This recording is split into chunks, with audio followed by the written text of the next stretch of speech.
YTN 라디오 김호성의 출발 새 아침. 네, 최근에 극장가에 두 개의 영화가 굉장한 히트를 치고 있습니다. 외국 영화는 보헤미안 랩소디 있고요. 우리나라 영화는 국가 부도의 날, 이런 제목입니다. 하나는 국제사회가 어려운 나라를 도와주자고 하는 소재로 만든 영화고요. 또 다른 하나는 정말로 경제가 추락해서 어려워질 대로 어려워진 한국 사회를 그린 그런 영화이지요. IMF, 그러니까 영어 철자 이 세 개의 줄임말은 국제통화기금을 말하는 것입니다만 한국 사람들에게 IMF는 다시 겪고 싶지 않은 경제 위기, 이것을 상징하는 것이라고 볼 수가 있겠죠. 영화 국가부도의 날이 이게 영화가 아닌 현실로 다가오는 것이 아니냐라는 것이 요즘 사람들이 갖고 있는 우려 가운데 하나이지 않을까, 이렇게 생각하는 분들 많은 것 같습니다. 건국대학교 경제학과의 최백은 교수 연결해서 관련된 이야기를 여쭤보도록 하겠습니다. 교수님 안녕하십니까? 네, 안녕하세요. 예, 이 국가부도의 날 영화는 보셨는지요? 아유, 제가 연말시에서 바빠서 그런지 보고 싶은데 아직 못 봤습니다. 네, 저도 사실 마찬가지입니다. 이게 좀 보려고 하는데도 자꾸 기회를 놓치고 있는데, 그러나 오늘의 주제는 이 영화 자체가 아니라 이 영화가 소재로 삼고 있는 IMF를 한번 좀 뒤돌아보면서 지금 현실이 그때와 얼마나 달라졌는가를 한번 좀 알아보고 싶다, 이런 의도로 교수님을 연결을 했습니다. 네네. 네, 그때 당시에 1997년 12월이지 않습니까? 그렇습니다. 네, 그 상황을 다시 한번 좀 반추해 보면 어떤 상황이었는지 좀 설명을 해 주실까요? 우리가 먼저 이 용어 좀 이제 그 청취자를 위해 가지고요. 부도하고 파산하고는 좀 구별을 해야 된다고 먼저 전제를 드리고 싶어요. 네네. 그러니까 우리가 영어로는 부도하게 되면은 그러니까 디폴트가 되는 것이고요. 예. 그다음에 이제 파산하게 되면 뱅크럽시가 되는 건데. 네네. 네, 우리가 개인도 보게 되면은 여러 가지 형태의 자산을 가지고 있잖아요. 부동산이라든가 금융자산 여러 가지 가지고 있는데. 예. 또 그 중에는 이제 부채도 이제 끼어 있잖아요. 네네. 근데 이제 그 부채를 상환을 해야 되는데 자기가 그 부채보다 자산이 많음에도 불구하고 그 자산을 그러니까 현금화시키지 못하면은 부채 상환을 못 하잖아요. 네네. 그랬을 경우 이제 부도가 날 수가 있는 겁니다. 예. 근데 이제 파산은 이제 그러니까 자산을 다 이제 현금화시켜도 이제 부채를 상환하지 못할 때를 이제 파산이라고 하는 것이고요. 네네. 근데 우리나라의 당시의 상황은 이제 지금 부도 상황이었었습니다. 파산은 아니고요. 네네. 그러니까 우리가 이제 우리나라의 부채라는 것은 그러니까 당시에 이제 금융기관들, 은행을 비롯해가지고 종합금융회사라든가 금융회사들의 이제 부채는 이제 두 종류로 한국은행에서 발행한 이제 그러니까는 원화 단위로 이제 부채가 있을 수가 있고, 예국에서 빌려온 그러니까 달러라든가 엔화 자산으로 이제 부채가 있을 수 있는데, 네네. 한국 돈으로 그러니까 가진 부채는 한국은행에서 돈을 찍어가지고 지원해주면 사실은 그러니까 일시적으로 해결될 수는 있어요. 예. 그런데 이제 그러니까는 우리가 달러는 찍어낼 수가 없잖아요. 네네. 그러니까 달러를 빌려다 쓴 돈들, 엔화를 빌려다 쓴 돈 같은 경우는 이제 만기가 돌아왔을 때, 네네. 그걸 못 갚게 되면 이제 그 부도가 나는 거죠. 예. 당시에 이제 우리가 잠깐 기억을 되살리면은 97년 1월 달에 이제 그 유명한 한보 사태가 터집니다. 한보철강 사태가요. 일종의 전조 증상입니다. 예. 그렇죠. 3월 달이 되게 되면 이제 재계 이제 그러니까 30위권 안에 있는 산미, 진로, 대농 이런 기업들이 이제 줄줄이 도산하고요. 네네. 그다음에 이제 그 8월 달에는 이제 그러니까 우리가 기아가 이제 부도 처리가 되죠. 예. 10대 재벌 중에 이제 하나 들어갔었던 이제 기아가요. 그러면서 이제 그러니까는 금융기관들이 그러니까 이제 기업에게 이제 대출해줬던 금융기관들이 부실화가 될 게 아니겠습니까요? 네네.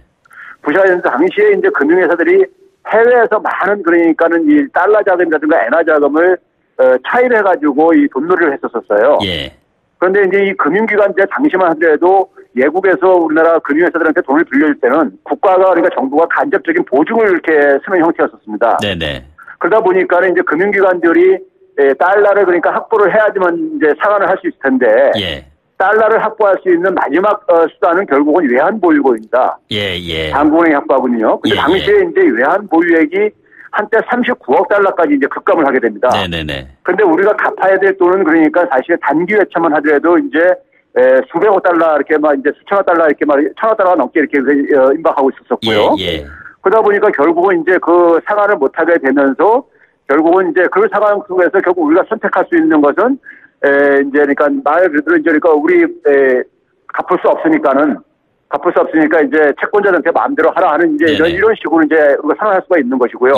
또 하나 방식은 이제 새 빚을 얻어가지고 번빚을 갚는 거죠. 디폴트를 선언하느냐, IMF 구제 금융을 신청하느냐 이렇게 되는 거네요. 그렇죠. 예. 그래서 이제 당시에 이제 선택한 것이 후자의 선택 방법이었던 겁니다. 네네. IMF한테 그러니까 새로운 그러니까 빚을 내 가지고 과거의 빚을 그러니까 청산하는 방식으로 이제 그러니까는 정리했던 것이 당시의 네네. 상황이었습니다. 자, 교수님, 20년 뒤 지금은 어떻습니까?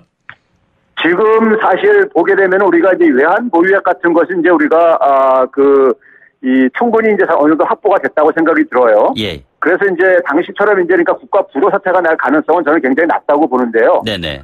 그런데 이제 문제는 뭐냐면 이런 부도 사태가 나게 된 하나의 이제 이 원인들, 근본적인 원인들은 제대로 이제 개선된 것이 없다 이렇게 우리가 좀 얘기를 할 수가 있겠어요. 예.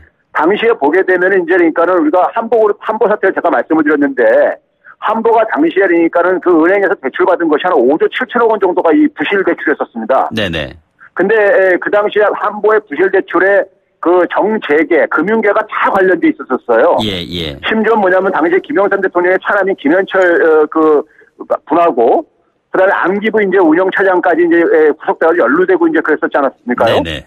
그리고 당시에 이제 산업은행 주도로 이제 그러니까는 외화자금 11억 한 3천만 달러를 외화로 대출까지 해주고. 예, 예. 당시에 그러니까 아무런 그러니까 제재도 안 받으면서 그러니까 엄청난 돈들이 그러니까 부실 대출이 이루어진 이런 상황이었었거든요. 네네. 소위 말하는 이제 정경유착이었던 것이죠. 예. 근데 이런 상황들이 우리가 최근에 우리가 목격했듯이 최순실, 그다음에 삼성, 그다음에 우리가 최근에 삼바 이제 분식회계 사건 이런 걸로 우리가 계속 겪고 있듯이. 네네네. 그런 부분들이 여전히 해결되고 있지 않다는 얘기고요. 예. 그리고 그러한 상황 속에서 결국은 이제 항상 이제 어려워지게 되면은 결국은 이제 그러니까 일반 서민들한테 상당히 이제 이 고통은 많이 전가가 된다는 점입니다. 네네. 예, 이 고통 전가가 지금도 저는 계속되고 있다고 생각이 들고 있고요. 네네. 그러니까 이제 우리가 당시의 상황 속에서 이제 그러니까 우리가 느꼈던 당시에 우리가 어떤 이제 충격을 당했냐면은 소위 수백만 명의 실업자가 발생을 하면서 예. 가정이 해체가 되고요. 네네. 그러면서 이제 소위 말해서 거리에 노숙자들이 발생합니다. 네네. 지금 젊은 세대들은 기억을 못하겠지만 거리에 노숙자가 그 이전은 없었어요. 예, 예. 근데 그 이후에 발생하는데 그러면서 우리나라 경제가 내수가 굉장히 취약해집니다. 네네. 내수가 취약해진 상황 속에서 수출 이제 의존 쪽으로 이제 가게 되면서 수출 가격 경쟁력을 확보하기 위해서 기업들은 그러니까 임금 인상 억제라든가 정규직 고용 이제 기피라든가 이런 식으로 하면서 갈수록 내수는 악화되어졌죠. 네네. 그게 오늘날의 이제 대기업, 중소기업 임금 격차라든가 정규직, 비정규직 임금 격차라든가 영세 자영업자 문제라든가 이런 것들이에요. 예, 예. 이런 게 일종의 경제에 있어서는 적폐라고 봅니다. 네네. 그래서 이 문제를 해결하려면 경제 체질을 개선을 해야 되거든요. 예, 예. 그런 점에서 이제 가계소득 강화를 방향을 튼 이제 그러니까 소득주 성장이 이제 나온 배경인 것이고요. 그게 이제 사실은 이명박 정부에서도 이제 그러니까 동반 성장이라든가 박근혜 정부에서 그러니까 우리가 가계소득 증대 이런 정책을 썼던 것도 같은 이제 뿌리에 두고 있는 거거든요. 예. 그런 점에서 이제 경제 체질을 개선하지 않으면은 언제든지 그러니까 이런 이제 그러니까 우리가 국가 위기 사태는 그러니까 재발할 수 있다는 것이 하나의 네네. 교훈인 것입니다. 예. 노숙자 문제 얘기하셨는데 저도 어제 귀갓길에 서울역 지하철을 이용했습니다만 한파주의보가 내려진 탓도 물론 있겠습니다만 굉장히 그 지하 역사 안에 많은 그 거리에 내몰린 분들이 많이 눈에 띄었습니다. 예. 교수님께서 소득 불평등보다 자산 불평등이 더 심각하다는 문제 지적도 예전부터 하고 계시는데요. 자, 앞으로 어떻게 해야 됩니까, 그럼? 그러니까 우리가 지금 이제 이 체질을 개선하기 위해서는요. 체질 개선은 좀 시간이 소요됩니다. 예. 우리가 그래서 적절한 비율일지 모르겠지만 암 환자가 네네. 암 치료를 하기 위해서 상당한 오랜 기간 동안 그러니까는 치료를 해야 되듯이요. 그다음에 체질도 이제 개선을 해야 되듯이요. 효과가 단기간 내에 나타나기 쉽게 어렵거든요. 네네. 결국은 이제 근데 우리가 그동안에 되게 보게 되면 이 단기간 내에 우리가 고통을 참지 못하고 네네. 결국은 가계부채라든가 부동산 건설 투자라는 진통제 아니 어떻게 보면 이제 마약에 의존해가지고 네네. 임시 방편책으로 계속해서 대응을 해왔던 거예요. 예, 좀 정리해 주셔야 될 것 같습니다. 근데 예. 그런 점에서 이제 그러니까 우리가 근본적인 경제 체제, 우리의 산업 경쟁력을 네네. 강화해서 결국은 좋은 일자리를 많이 만드는. 네네. 그래서 우리 체질이 강화돼야지만이 감기나 독감 바이러스가 침투가 안 하듯이요. 예, 예. 결국은 외부의 충격이 있더라도 우리가 그러니까 체질이 결국은 개선돼야지만이 우리가 이런 위기를 그러니까 사전에 방치할 수 있는 것입니다. 알겠습니다. 예, 교수님 오늘 말씀 시간상 여기까지 들어야 될 것 같습니다. 오늘 말씀 고맙습니다. 네, 감사합니다. 네, 건국대학교 경제학과 최백은 교수였습니다.